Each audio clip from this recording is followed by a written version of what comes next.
Assalamu alaikum, урматтуу менин YouTube каналымдын көрөрмандары. Бүгүн мен сиздерге Dajjal жөнүндө айтып бермекчимин. Акыр заман жакындаганда боло турган 99 түрдүү эң чоң аламаттардын бири бул Dajjal. Dajjalдын келүүсү бул акыр заман адамзатына чоң сыноо, жана кыямат күнгө бир кадам калды дегенди түшүндүрөт.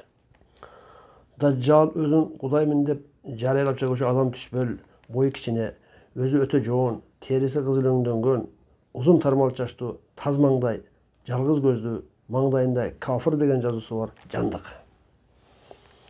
Ал жөө басканда өтө ылдам жүрүп, асмандагы булут сымар билинбей алдыга катуу жылат. Бул шайтан тукумунан жаралган макулук. Кээде чоң эшек түспөл айбан минип жүрөт да, жана ал эшегинин ар бир түгүнөн түрдүү музыкалык аспаптар ойноп, жаңырып ааламды шаан шөгөткө чулгап, оюн зоок куруп, зына ордосун курат. Жана акыр заман болоордо күн чыгыш тараптан чыгат деп айтылат. Dajjal чыгып, өзүн Кудай көрсөтүп, бүт ааламга өзүнүн сыйкыр бийлигин орнотуп, ал өзүн далилдөө үчүн түрдүү адамдарды кылыч менен кармап кыя чаап, экиге бөлүнүп калган денени кайра бириктирип, тирилтип, ар кандай ооруларды айыктырып, кургак чөлдөрдү жайыт кылып, асмандан мол жамгыр жаадырып, какыраган таштак сайдарга аркыраган суу актырып, бир ишарат менен жерди өзүнүн ичинен түрдүү кендерди сыртка чыгартат. Өзүнүн Кудай экенин далилдөө үчүн мусулмандарды да эгер өлгөн ата-энеңерди тирилтсем, мага ишенесиңерби деп кимдир бирөөлөрдөн качанкы өлүп калган ата-энесинин сүрөтүнө жиндерди киргизип, иллюзия менен же көз боямаучулук менен өлүп калган адамдын сүрөтүнө киргизип ишендирет. Ага көп адам ишенип, динден айрылып кафыр болуп, аны Кудай деп ишенгендерди ээрчитип алып, ишенбегендерди же күмөн санагандарды азаптуу өлүм менен өлтүрүп, дүйнө жүзүнө түрдүү сыйкырлар көрсөтүп, адамзатка апа салган тирүү укмуш жандык. Ал болгону 40 күн гана жашайт. Жана адамдарга биринчи күн бир жылдай, экинчи күн бир айдай, үчүнчү күн бир жумадай узун сезилип, калган күндөр кадимкидей ызы чуу менен коштолуп өтө берет. Аны коштоп жин перелер, шайтандар, демондор Ирандын Исфахан деген шаарынан 70 миңдей жөөттөр менен Перс улутунан болгон адамдар, алардын көбү аялдар болуп, баары эң ишенимдүү коштоочуларын айланат. Адамдарга абаны экран кылып көрсөтүп, бир колунда бейишти, экинчи колунда дозокту көрсөтүп, аны ыйманы барлардан бөлөк бардыгы еврейлерден болгон, перстерден жана бүтүндөй улуттардан болгон адамдар сен биздин Кудайбызсың деп ээрчип кетишет. Пайгамбарыбыз Dajjal жөнүндө Dajjalдын ата-энеси 30 жыл бала көрбөй, анан өтө зыянкечтүү бир балалуу болушат дейт. Ал баланын көзү уктайт, бирок жүрөгү уйгоо болот дейт.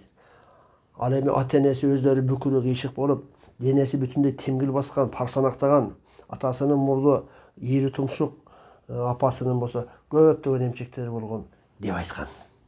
Биз жогоруда айткандай Dajjalдын Dajjal экенин бир көргөндө эле билинет. Анткени ал өтө жоон денелүү, кыска, бою кыска, баш абдан чоң, чач аябай чаң баскан өңдүү тырмыл, жана жанынан байкасаң оң жагында тыртыгы бар, оң кашыгы менен кирпиги жок деп сүрөттөлөт.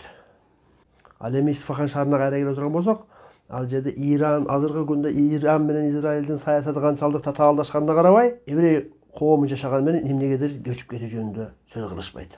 Дагы бир кызыктуу жагдай.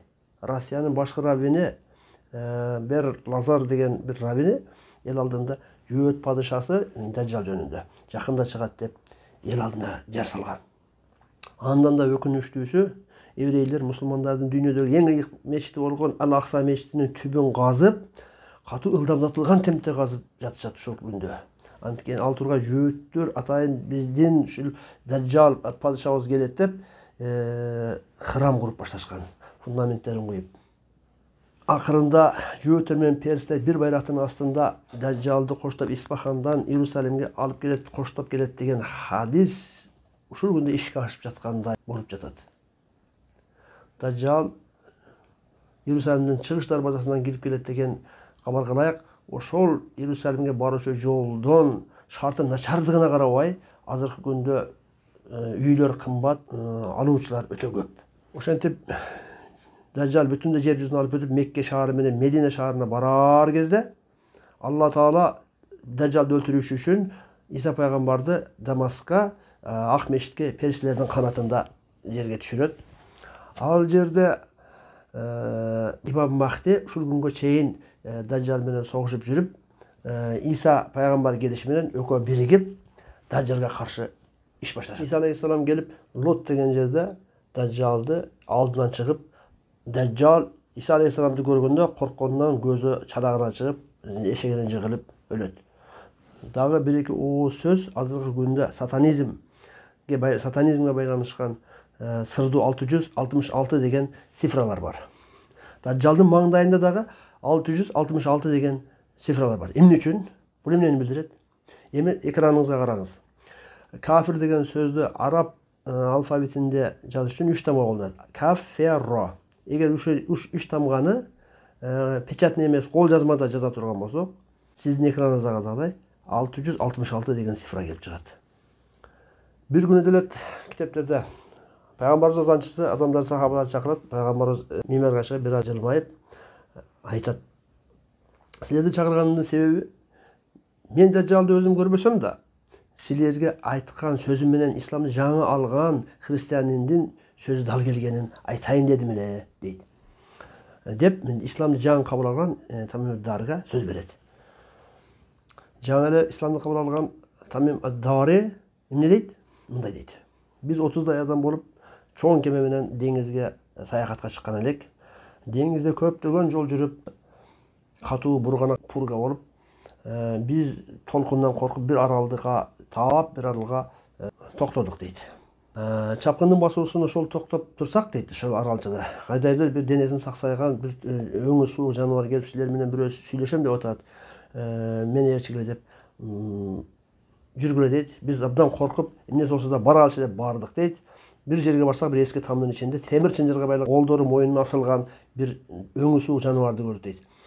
Ал бизден Фалестиндеги мөмөлүү жарак жөнүндө, Сириядагы көл жөнүндө жана Мухаммед пайгамбар жөнүндө сурады. Биз Мухаммедке Мекке эли баш ийгенин айтып бердик дейт. Ошондо сен кимсиң дегенде мен Масихмин, мен Иса Кудаймын деди дейт. Мен жакында өзүм убагым келгенде периштелер бошотот, мен чыгамын дагы бүтүндөй Мекке менен Мединадан башка бүт жер жүзүнө апас салчу жаммын деп айтат дейт. Ошондо Мухаммед саллаллаху алейхи вассалам сахабаларга мен жанагы айтып берген, мен силерге дайым айтып жүргөн Дажжал ушул деп айтат дейт. Алла Таала Дажжалга ушунчалык чоң мүмкүнчүлүк берген, ал элге, ааламга ачарчылык, токчулук, молчулук бардык нерсени көрсөтүп элге берет. Бул адам баласы үчүн, акыр заман адамдары үчүн эң чоң сыноо деп айтат. Дажжалдын келүүсүн христиандар, мусулмандар, христиандар жана ошонун менен сатанисттер да күтүшөт. Сатанизм сектасы көп өлкөлөрдө өзүнүн тамырын билдирбей жайып келаткандыгы анык. Аны көбүнчө шаар жаштары көп кабыл алышат. Мисалы үчүн Батыш Европада эл аралык майрам деп кыштын күнүндө Хэллоуин күнүн майрамдашат, а бирок аны сатанисттер бул биздин майрам деп көптөгөн далилдерин келтиришет. Ал эмес Бишкек шаарында кайсы бир жылдары 12 этаждан секирип өлгөн кыздын да секирген жеринен сатанизм сектасына байланышкан фактыларды, далилдерди табышкан. Ошон үчүн урматтуу момун мусулмандар, ушул нерселерди мен өзүмүн атам Раматылык Молдо Зулпукардан уккан элем, андан кийин китептерден окудук, андан кийин көптөгөн далилдерге ынандык. Аны үчүн сиздер дагы бул пайгамбарыбыздын хадисин, бул боло турган жамандыкты өзүңүздөрдүн уул кыздарыңыздарга аманат кылып жеткирип, алар дагы өзүнүн уул кыздарына аманат кылып жеткирип, муундан муунга аманат болуп өтө турган кылып айтыңыздар. Ушуну менен мен бүгүнкү берүүмдү аяктаймын. Каналга катты элек болсоңуздар, каналга катталып, видео жаккан болсо лайк басып, комментарий жазыңыздар. Кайрадан экрандан көрүшкөнгө чейин ассаламу алейкум ва рахматуллахи ва баракатуху.